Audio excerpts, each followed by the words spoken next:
Welcome to today's Explainer. We're jumping right into Tema 33 Notebook LM, the expression of past forms and uses. Think of this as your masterclass review of the morphology, semantics, and pedagogical implications you need for the EOI Aragon examinations. Because if you're preparing to teach at the Escuela Oficial de Idioms, you already know that mastering the English verb system goes way beyond just memorizing conjugation charts, right? So, we're going to treat this like a rigorous academic lecture. We're diving deep into the linguistic frameworks and specific theories that shape exactly how we conceptualize and effectively teach the past tense to advanced language learners. Let's get started. Here's a quick look at our syllabus for today. We'll be covering 1. The verb phrase system. 2. Morphology of past tenses. 3. Uses of past tenses. 4. The perfect tenses. 5. Present referring to past. And finally, 6. Pedagogical implications. Starting with Section 1, the verb phrase system.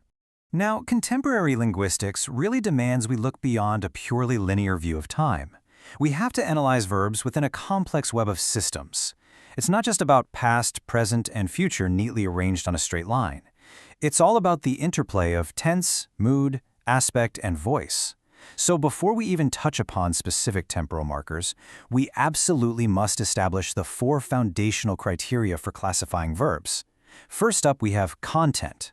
This differentiates between activity verbs like to walk, condition verbs like to sleep, and change verbs like to die. Next is function, which separates lexical verbs, the ones carrying the primary meaning, from auxiliaries, which includes modals and marginal modals. Then we look at formation, where we recognize simple, compound, and derivative verbs. And finally, form distinguishes between our regular, irregular, and defective verbs. Understanding this architecture, it's absolutely essential before we start manipulating these verbs in time. Moving on to Section 2, Morphology of Past Tenses. Let's examine the mechanical rules that actually govern how we form these past tenses. Now, the ed suffix pronunciation is pretty phonologically predictable, right? It ends in either a t, d, or id sound. But the orthography requires strict adherence to rules that differ noticeably between British and American English. A prime example of this is consonant doubling in unstressed syllables. British English typically doubles the L in words like traveled, whereas American English generally favors a single L. It might seem like a really small morphological detail, but it's a vital one for advanced learners to recognize and consistently apply. When it comes to irregular verbs, we really need to anchor our understanding in the seminal framework established by Cork and his colleagues in their 1985 comprehensive grammar. Instead of viewing irregular verbs as this chaotic, arbitrary list that just has to be memorized by rote, Cork brilliantly classifies them into 7 distinct classes based on vowel identity and suffix use. These range all the way from verbs that literally never change, like cut, cut, cut, to those with 3 completely distinct forms, like swim, swam, swum. Okay, so the progressive aspect introduces its own morphological hurdles. Specifically, there are exceptions designed purely to maintain semantic distinctions between similar words. Forming the present participle usually involves pretty straightforward rules, like doubling final consonants after stressed vowels or deleting a silent E. But those exceptions are absolutely crucial. Consider the difference between dyeing your hair and dying on a battlefield. Retaining that E in dying completely prevents a total semantic breakdown. All right, Section 3, Uses of Past Tenses. Now, what's really fascinating here is how we transition from morphological form to semantic function. We're moving from how we build the tense to what the tense actually does in discourse. The past simple operates as a definite past, even when we don't have explicit time markers like yesterday, relying completely on context to map out the meaning. It inherently tells us there is a gap between the completed event and the present. But we don't always need to explicitly state when it happened if that information is easily recoverable. For example, Lincoln freed the slaves. We rely on general historical knowledge there. Or take the immediate situation. Did you sleep well? Obviously refers to the night that just passed. And finally, anaphoric reference. This is how we build narratives. Once the time frame is established, subsequent verbs just effortlessly fall right into the past simple. I want to pause on this next concept for a second, because backshift is an absolutely crucial hallmark of formal English syntax. When your reporting verb is in the past, say for example, she said, the verb in the reported clause generally takes a step back in time. So I am happy becomes she said she was happy. While it can sometimes be optional in really casual speech if the fact remains true, make no mistake, mastering backshift is totally non-negotiable for C1 and C2 proficiency. The really critical point to grasp here is that the past tense in English does not exclusively denote past time. It is heavily utilized to express unreality and politeness. And honestly, this is a massive cognitive leap for learners. The past tense creates a sense of distance. Sometimes that distance is temporal, sure, but often it's a distance from reality, which we see in the hypothetical past or in wishes. Or quite brilliantly, it's a social distance, which creates politeness. Saying I was wondering isn't about what you wondered yesterday. It's entirely about softening a request right here, right now. Which brings us to section 4, the perfect tenses. Let's explore how the perfect tenses build this invisible temporal bridge linking the past directly to the present moment. A major cross-linguistic friction point arises right here, and it perfectly reveals why Spanish speakers naturally but incorrectly default to the present tense. When talking about an activity that started in the past and continues all the way to the present, English relies on the continuative perfect, he has worked here for years. A Spanish speaker, however, conceptualizes this using the present tense construction, lleva trabajando. As an EOI teacher, you have to anticipate this exact structural interference.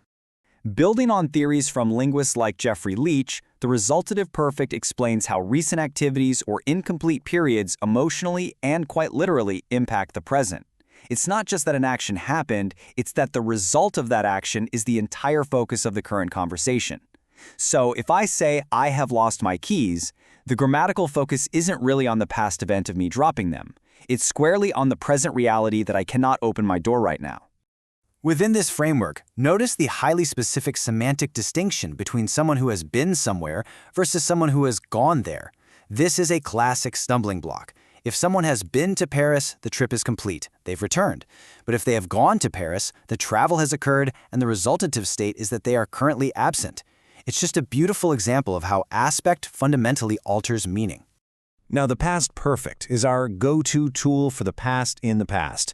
It adds dramatic clarity to timelines and perfectly expresses hypothetical conditions. It's incredibly essential when we need to show the sequence of events without relying heavily on clunky conjunctions like before or after. It simply places one action further back in the temporal timeline than another. Plus, it's incredibly useful for expressing unrealized intentions. For example, they had wanted to help, which implies they wanted to, but ultimately they didn't. Let's look at section 5, simple present referring to past time. Here, we'll examine a really fascinating semantic twist, where the simple present is deliberately used to signify past events. Whether you're injecting drama into a narrative or signifying the communicated information remains totally valid today, the present tense often moonlights as a past marker. You'll hear this in the conversational historical present, which is super common in jokes or vivid storytelling. So this guy walks into a bar. You also see it constantly in newspaper photo captions or historical timelines to create a sense of immediacy. Finally, with verbs of communication, like I hear you're moving, the actual learning happened in the past, but the information is very much active and operative right now. Finally, section 6, pedagogical implications for EOI Aragon. We have reached the climax of our academic lecture, translating all these dense linguistic theories into actual pedagogical execution for the EOI Aragon classroom. Because it's one thing to know the grammar, it's an entirely different thing to effectively teach it to high-level adults. To safely guide learners at the C1 and C2 levels, we must explicitly sequence our teaching to match the escalating conceptual complexity of anteriority. You absolutely cannot throw all these tenses at a student simultaneously. You have to build the foundation with a definite, closed nature of the simple past. Once that is completely secure, you introduce the present perfect, bridging the gap to the present. Only when that temporal bridge is deeply understood should you introduce the past perfect, which requires a highly abstract conceptualization of dual past timelines.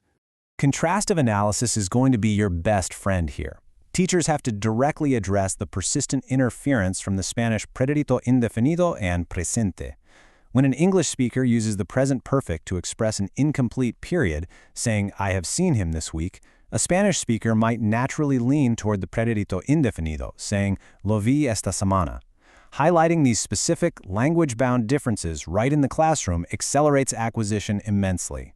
By anticipating these specific errors and transitioning to authentic narrative tasks, we really equip students for actual communicative competence. Advanced learners often mistakenly think the past perfect makes them sound, more advanced, which leads to huge overuse. As instructors, we have to target this, along with correcting failures to backshift. And we need to move away from those boring fill-in-the-blank drills. We should focus on having students craft real narratives. For instance, using the past progressive to set a scene before interrupting it with simple past events. Meaning-based tasks anchor the grammar in reality. I'll leave you with this provocative thought to ponder as you reflect on how mastering the expression of the past shapes true fluency. The ultimate goal isn't just a student who knows the 7 classes of irregular verbs. The goal is a student who can intuitively use aspect and tense to convey subtle emotional undertones and incredibly complex timelines.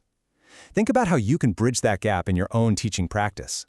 Thank you for joining me for this deep dive explainer on Tema 33. Keep analyzing, keep exploring, and keep explaining.